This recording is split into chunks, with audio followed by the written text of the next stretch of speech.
Namaste devotees. A very happy Jaya Ekadashi to all of you. Jaya means success. This is a very special Jaya Ekadashi because today Indra Yoga has come. So, I have chanted a very powerful two-lined mantra from Sri Vishnu Sahasranama. By listening to this powerful mantra with devotion for 108 times each in the morning and evening today, enormous wealth will be obtained. Success will be obtained without any obstacles and happiness will be obtained. Conduct the puja of Mother Goddess Lakshmi and Lord Narayan today and get their divine blessings. Before listening to the mantra, if you are new to the channel, subscribe the channel, press the nearby bell icon and select all option. Also comment as Om Namo Vishnave Namaha. पवित्राणां पवित्रं यो मङ्गलानां च मङ्गलम् दैवतं देवतानां च भूतानां यो अव्ययः पिता पवित्राणां पवित्रं यो मङ्गलानां च मङ्गलम्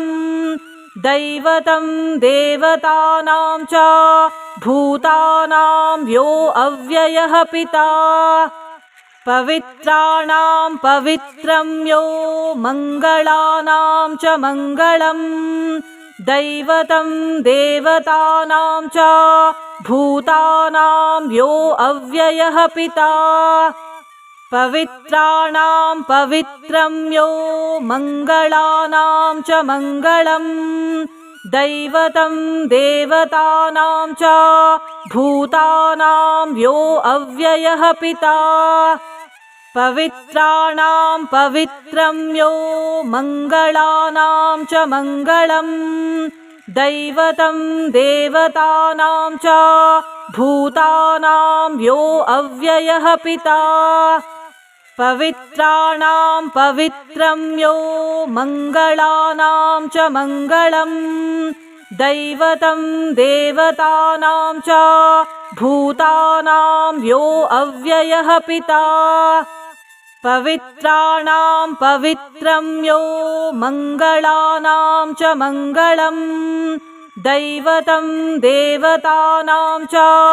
भूतानां यो अव्ययः पिता पवित्राणां पवित्रं यो मङ्गलानां च मङ्गलम् दैवतं देवतानां च भूतानां यो अव्ययः पिता पवित्राणां पवित्रं यो मङ्गलानां च मङ्गलम् दैवतं देवतानां च भूतानां यो अव्ययः पिता पवित्राणां पवित्रं यो मङ्गलानां च मङ्गलम् दैवतं देवतानां च भूतानां यो अव्ययः पिता पवित्राणां पवित्रं यो मङ्गलानां च मङ्गलम् दैवतं देवतानां च भूतानां यो अव्ययः पिता पवित्राणां पवित्रं यो मङ्गलानां च मङ्गलम् दैवतं देवतानां च भूतानां यो अव्ययः पिता पवित्राणां पवित्रं यो मङ्गलानां च मङ्गलम् दैवतं देवतानां च भूतानां यो अव्ययः पिता पवित्राणां पवित्रं यो मङ्गलानां च मङ्गलम् दैवतं देवतानां च भूतानां यो अव्ययः पिता पवित्राणां पवित्रं यो मङ्गलानां च मङ्गलम् दैवतं देवतानां च भूतानां यो अव्ययः पिता पवित्राणां पवित्रं यो मङ्गलानां च मङ्गलम् दैवतं देवतानां च भूतानां यो अव्ययः पिता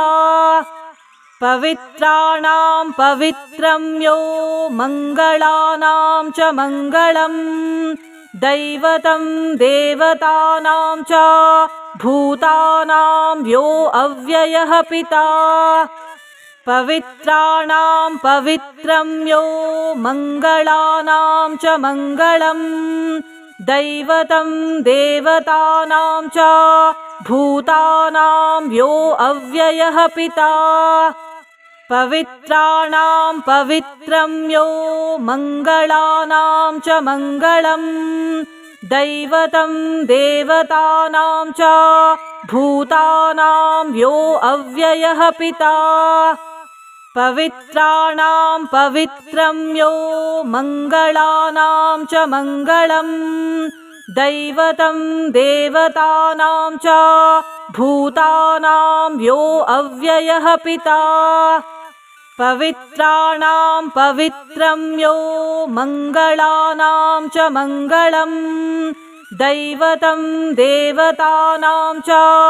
भूतानां यो अव्ययः पिता पवित्राणां पवित्रं यो मङ्गलानां च मङ्गलम् दैवतं देवतानां च भूतानां यो अव्ययः पिता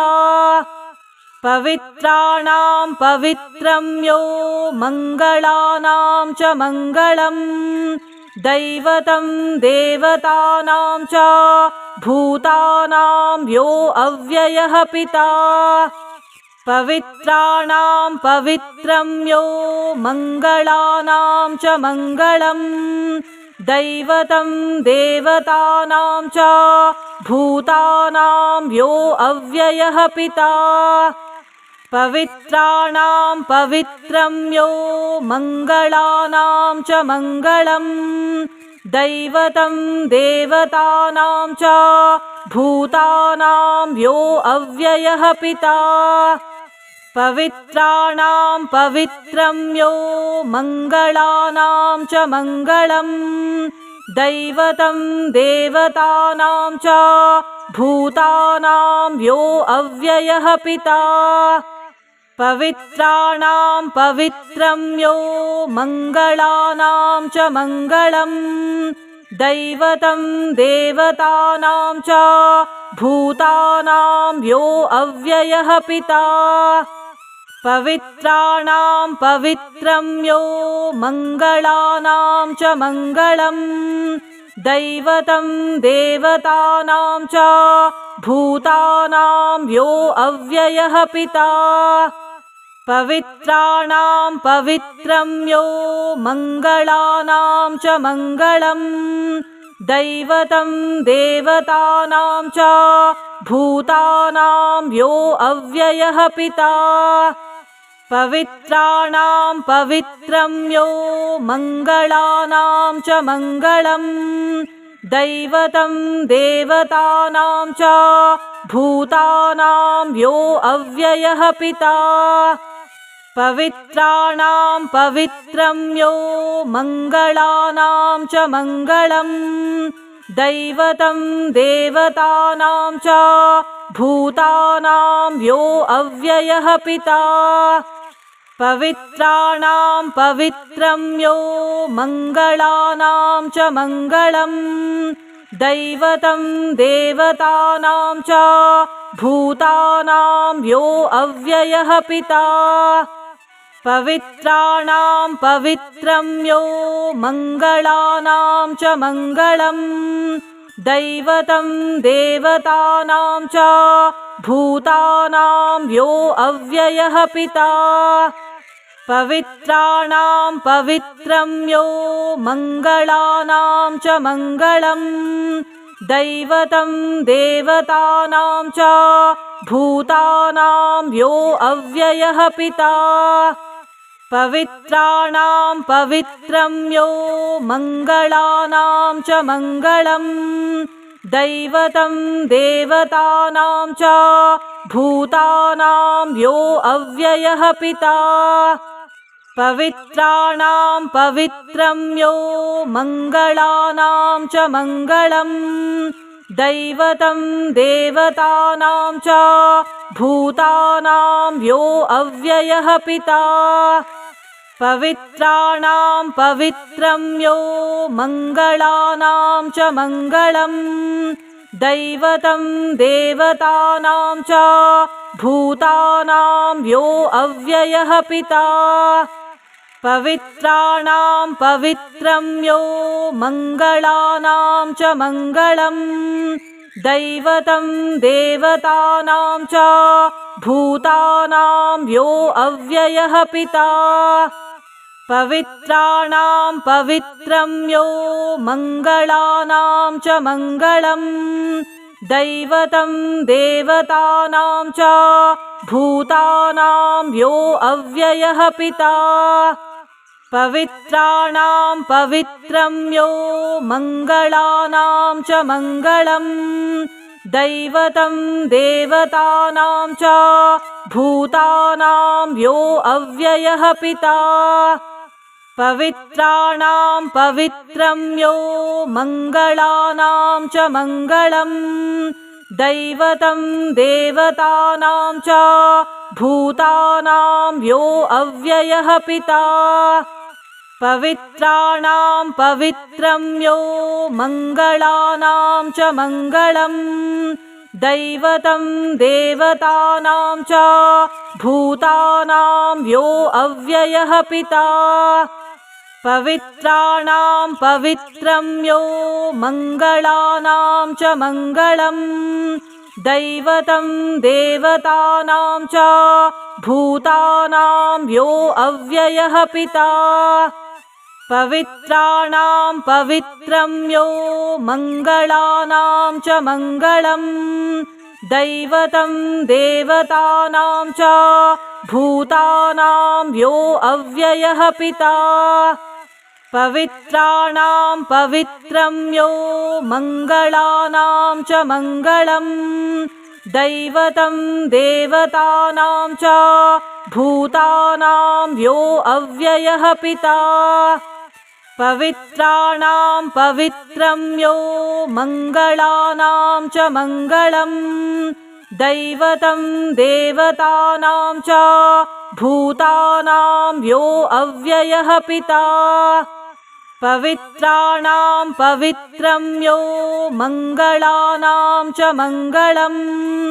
दैवतं देवतानां च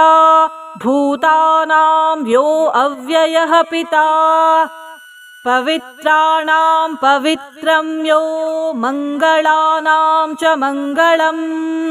दैवतं देवतानां च भूतानां यो अव्ययः पिता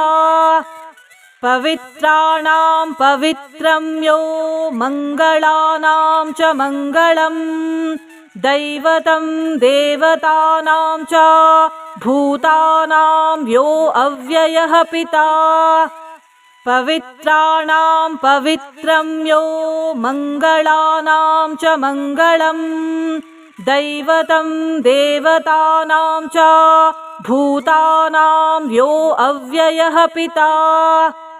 पवित्राणां पवित्रं यो मङ्गलानां च मङ्गलम् दैवतं देवतानां च भूतानां यो अव्ययः पिता पवित्राणां पवित्रं यो मङ्गलानां च मङ्गलम् दैवतं देवतानां च भूतानां यो अव्ययः पिता पवित्राणां पवित्रं यो मङ्गलानां च मङ्गलम् दैवतं देवतानां च भूतानां यो अव्ययः पिता पवित्राणां पवित्रं यो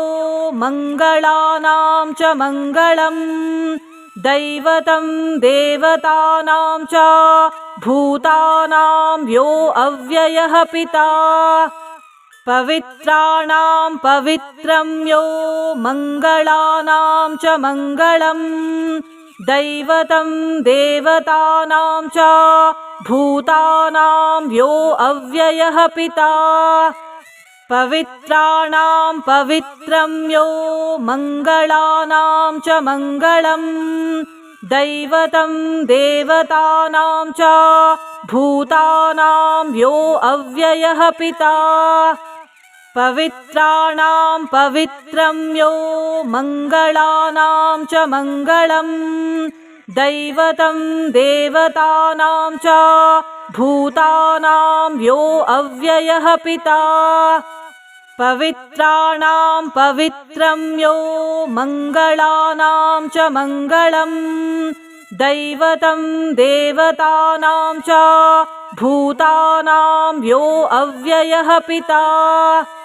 पवित्राणां पवित्रं यो मङ्गलानां च मङ्गलम्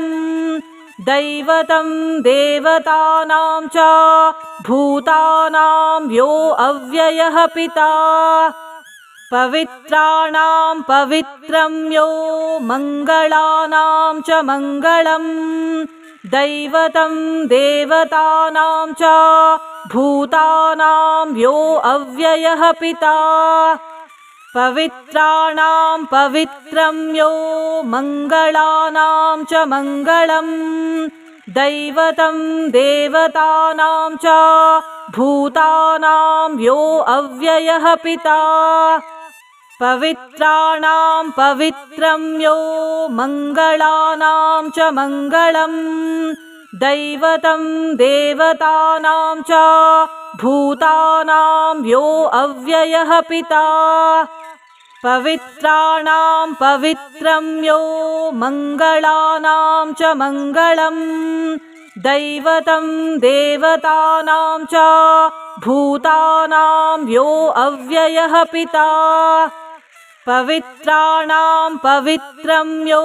मङ्गलानां च मङ्गलम् दैवतं देवतानां च भूतानां यो अव्ययः पिता पवित्राणां पवित्रं यो मङ्गलानां च मङ्गलम् दैवतं देवतानां च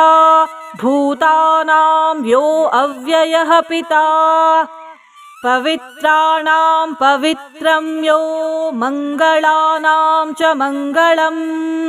दैवतं देवतानां च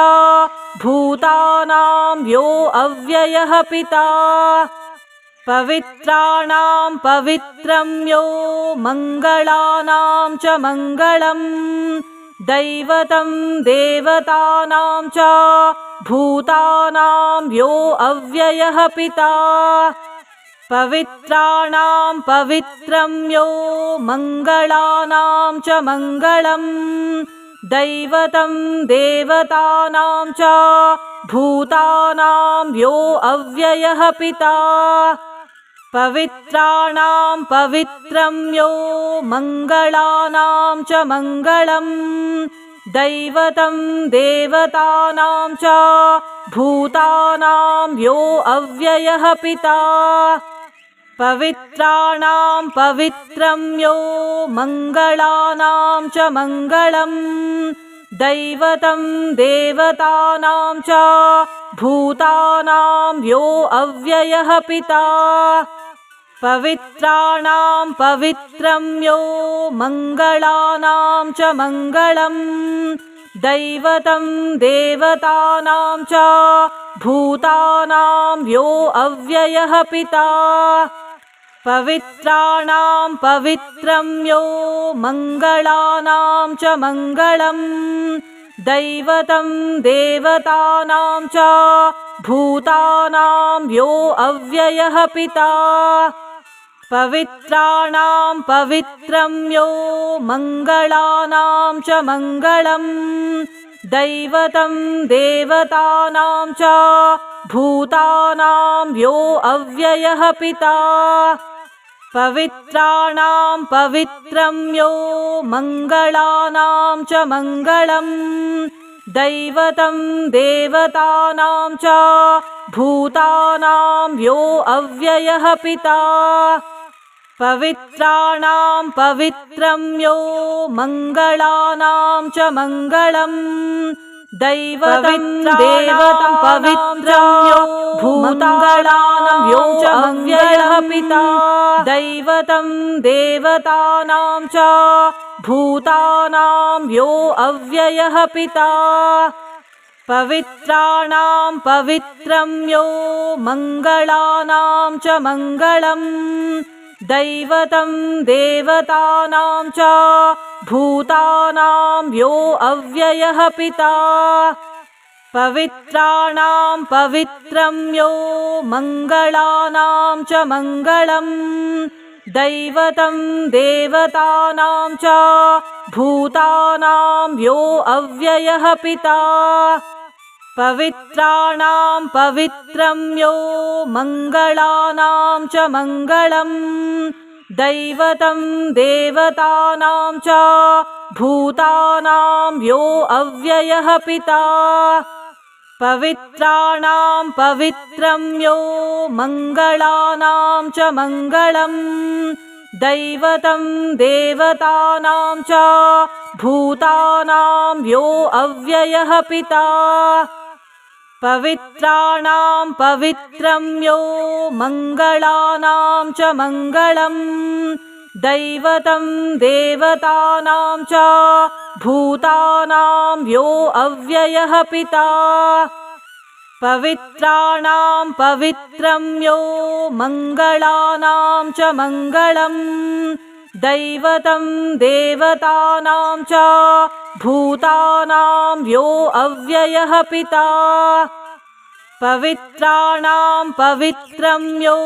मङ्गलानां च मङ्गलम् दैवतं देवतानां च भूतानां यो अव्ययः पिता पवित्राणां पवित्रं यो मङ्गलानां च मङ्गलम् दैवतं देवतानां च भूतानां यो अव्ययः पिता पवित्राणां पवित्रं यो मङ्गलानां च मङ्गलम् दैवतं देवतानां च भूतानां यो अव्ययः पिता पवित्राणां पवित्रं यो मङ्गलानां च मङ्गलम् दैवतं देवतानां च भूतानां यो अव्ययः पिता पवित्राणां पवित्रं यो मङ्गलानां च मङ्गलम् दैवतं देवतानां च भूतानां यो अव्ययः पिता पवित्राणां पवित्रं यो मङ्गलानां च मङ्गलम् दैवतं देवतानां च भूतानां यो अव्ययः पिता पवित्राणां पवित्रं यो मङ्गलानां च मङ्गलम् दैवतं देवतानां च भूतानां यो अव्ययः पिता पवित्राणां पवित्रं यो मङ्गलानां च मङ्गलम् दैवतं देवतानां च भूतानां यो अव्ययः पिता पवित्राणां पवित्रं यो मङ्गलानां च मङ्गलम् दैवतं देवतानां च भूतानां यो अव्ययः पिता पवित्राणां पवित्रं यो मङ्गलानां च मङ्गलम् दैवतं देवतानां च भूतानां यो अव्ययः पिता पवित्राणां पवित्रं यो मङ्गलानां च मङ्गलम् दैवतं देवतानां च भूतानां यो अव्ययः पिता पवित्राणां पवित्रं यो मङ्गलानां च मङ्गलम् दैवतं देवतानां च भूतानां यो अव्ययः पिता पवित्राणां पवित्रं यो मङ्गलानां च मङ्गलम् दैवतं देवतानां च भूतानां यो अव्ययः पिता पवित्राणां पवित्रं यो मङ्गलानां च मङ्गलम् दैवतं देवतानां च भूतानां यो अव्ययः पिता पवित्राणां पवित्रं यो मङ्गलानां च मङ्गलम् दैवतं देवतानां च भूतानां यो अव्ययः पिता पवित्राणां पवित्रं यो मङ्गलानां च मङ्गलम् दैवतं देवतानां च भूतानां यो अव्ययः पिता पवित्राणां पवित्रं यो मङ्गलानां च मङ्गलम् दैवतं देवतानां च भूतानां यो अव्ययः पिता पवित्राणां पवित्रं यो मङ्गलानां च मङ्गलम् दैवतं देवतानां च भूतानां यो अव्ययः पिता पवित्राणां पवित्रं यो मङ्गलानां च मङ्गलम् दैवतं देवतानां च भूतानां यो अव्ययः पिता पवित्राणां पवित्रं यो मङ्गलानां च मङ्गलम् दैवतं देवतानां च भूतानां यो अव्ययः पिता पवित्राणां पवित्रं यो मङ्गलानां च मङ्गलम् दैवतं देवतानां च भूतानां यो अव्ययः पिता पवित्राणां पवित्रं यो मङ्गलानां च मङ्गलम् दैवतं देवतानां च भूतानां यो अव्ययः पिता पवित्राणां पवित्रं यो मङ्गलानां च मङ्गलम् दैवतं देवतानां च भूतानां यो अव्ययः पिता पवित्राणां पवित्रं यो मङ्गलानां च मङ्गलम् दैवतं देवतानां च भूतानां यो अव्ययः पिता पवित्राणां पवित्रं यो मङ्गलानां च मङ्गलम् दैवतं देवतानां च भूतानां यो अव्ययः पिता पवित्राणां पवित्रं यो मङ्गलानां च मङ्गलम् दैवतं देवतानां च भूतानां यो अव्ययः पिता